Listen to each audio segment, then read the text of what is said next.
2 പതിറ്റാണ്ടായി സൗജന്യമായി നീന്തൽ പരിശീലിപ്പിക്കുന്ന ഒരാളുണ്ട് തൃശൂർ കുഴിക്കാട്ടുശ്ശേരിയിൽ. കുഴിക്കാട്ടുശ്ശേരി മൂത്തേടത്ത് ഹരിലാലാണ് കക്ഷി.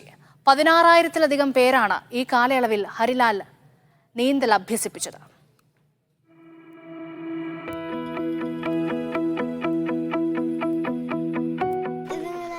ചാടാൻ പഠിപ്പിച്ചു, പിന്നെ പേടി മാറ്റിത്തരും, അടിക്കൂടെ നീന്തൽ, പിന്നെ കാലിട്ട് അടിപ്പിക്കാനൊക്കെ പഠിപ്പിച്ചു. മഴയുള്ളപ്പോ നല്ല രസമാണ്.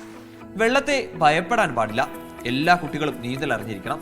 ഇതുതന്നെയാണ് ഹരിലാൽ മാഷിന്റെ നീന്തൽ പരിശീലക വേഷം 20 വർഷവും പിന്നിട്ട് മുന്നോട്ട് പോകുന്നത്.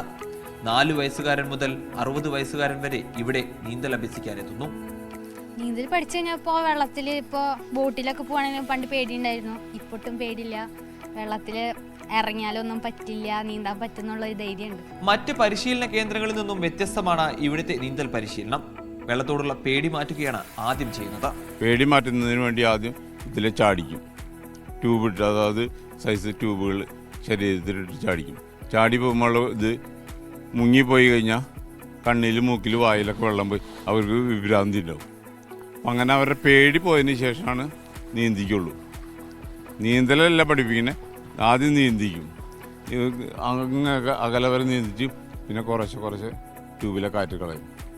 ഈ മെത്തേഡ് ഞാൻ മാത്രമേ അവലംബിക്കുന്നുള്ളൂ. മക്കളെ പഠിപ്പിക്കാൻ കൊണ്ടുവന്ന രക്ഷിതാക്കളും പിന്നീട് പരിശീലനത്തിനിറങ്ങിയ കഥയുണ്ട്. ഇവനെ രാവിലെ ഹസ്ബൻഡാണ് കൊണ്ടുവന്നിരുന്നത്. അപ്പോൾ ആള് പറഞ്ഞു, വൈകിട്ട് കൊണ്ടുപോകണമെങ്കിൽ നിനക്കും മോൾക്കും പഠിക്കാം എന്ന് പറഞ്ഞാൽ അങ്ങനെ ഞാൻ മോനെയും കൊണ്ട് വൈകുന്നേരം വന്നു. അവനൊരു 5 ദിവസം കഴിഞ്ഞപ്പോൾ പഠിച്ചു. ഞാനൊരു 3-ാമത്തെ ദിവസം തൊട്ട് ട്യൂബില്ലാണ്ട് നീന്തി തുടങ്ങി. സൗജന്യമായാണ് നീന്തൽ പരിശീലിപ്പിക്കുന്നതെങ്കിലും ഇപ്പോൾ രക്ഷിതാക്കൾ മരങ്ങൾ ഹരിലാൽ മാഷിന് ഉപകാരമായി നൽകുന്നുണ്ട്. പ്രകൃതി സ്നേഹി കൂടിയ ഹരിലാൽ മാഷിന് അത് ഇരട്ടി സന്തോഷമാണ് നൽകുന്നത്. ഹബീബ് കൊടുമുണ്ടയ്ക്കൊപ്പം അഖിൽ കെ, മീഡിയ 1 തൃശൂർ.